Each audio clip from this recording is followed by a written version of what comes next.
Transcription presentation for oral delivery. Hello everyone, and thank you for joining today. I'm excited to present the methods and metrics we used for building an effective session-based recommendation system.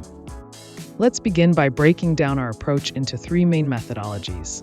Method details first. Let's look at the structure of our methods. We followed three approaches: the classical candidate generation and re-ranking, advanced feature modeling, and graph neural networks. I'll walk you through each one step by step, starting with the first method. Method 1, candidate generation and re-ranking. This is the backbone of our recommendation system. It follows a classical structure with three main steps: retrieving candidates, engineering features to capture item and session details, and re-ranking the candidates using a machine learning model to ensure the best recommendations. Step 1. Candidate generation. The first task is retrieving candidates, and we aim to maximize both diversity and relevance. Here's how we do it. 1. Revisitation matrix. We bring back all previously interacted items in a session. 2. Co-visitation matrix. This adds items that are frequently visited together. For example, if a user clicks on item A and then clicks on item B within 12 hours, we add item B to the pool. We also consider relationships like clicking and then adding to the cart or buying together within 24 hours. 3. Word-to-vec embeddings. Each item is represented as a dense vector in a semantic space. For every item the user interacted with, we find the top 20 most similar items. 4. Cluster popularity. Sessions are grouped into clusters using their embeddings. We then add the top 20 most popular items from that cluster. These steps ensure our pool of candidates, about 56 items per session, is both relevant and diverse. Step 2. Feature engineering. Once we have our candidates, we generate around 100 features to capture more information. Let me explain some key features. Session features. These include how many times an item was clicked, added to the cart, or ordered, as well as the time since the last interaction. Concurrence features. How often items are clicked or carted together. Popularity features. We rank items based on their popularity within the same cluster. These features give the re-ranker a complete picture of the session and item dynamics. Step 3. Re-ranking with LightGBM. Finally, we use LightGBM, a gradient boosting machine, to rank the candidates. Each item is labeled with 1 if it was clicked, carted, or ordered, and 0 otherwise. For every session, we include 100 negative samples for every positive sample, maintaining a 1:40 ratio. Method 2. Advanced enhancements. Now let's move to our second method. Here, we keep the same candidate generation pipeline, but introduce advanced techniques for modeling interactions. Word-to-vec embeddings. These embeddings capture relationships between items based on how often they appear together in sequences. Matrix factorization.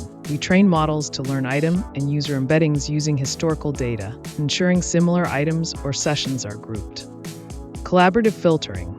This approach finds similar items or users based on their behavior, like clicks and purchases. For feature engineering, we extend to 200 features to capture session level, item level, and temporal characteristics, allowing for a more nuanced understanding of user behavior. Method 3. Graph neural networks. Finally, our third approach transforms the problem into a graph-based link prediction task. Moat. Graph construction. We create a graph where sessions and items are nodes, and interactions like clicks or orders are edges. 2. Training.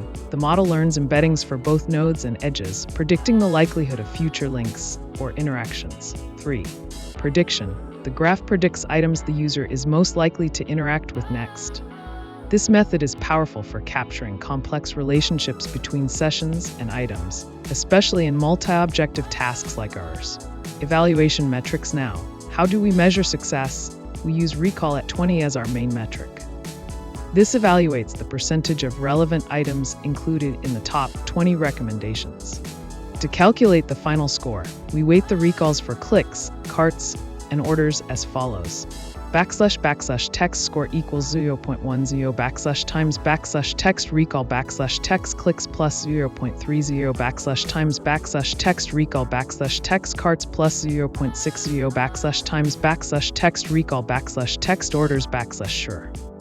Here's how I would verbalize it during a presentation. The formula for the final score is as follows: *** score equals 0.1 multiplied by recall of clicks plus 0.3 multiplied by recall of carts, plus 0.6 multiplied by recall of orders. In other words, the first term, 0.1 times recall of clicks, contributes 10% to the overall score. The second term, 0.3 times recall of carts, contributes 30%. And finally, the last term, 0.6 times recall of orders, carries the most weight at 60%. This weighting highlights the priority given to predicting orders, followed by carts, and then clicks. Together, they provide a comprehensive evaluation of the recommendation system's performance. This ensures our system is balanced, giving appropriate importance to different types of actions. Conclusion: in summary, we've explored 3 robust methods: classical candidate generation, advanced modeling with collaborative filtering, and graph neural networks. Each contributes to building an efficient and accurate recommendation system tailored to session-based behaviors. Thank you for your attention. I'm happy to take any questions you might have. End of presentation.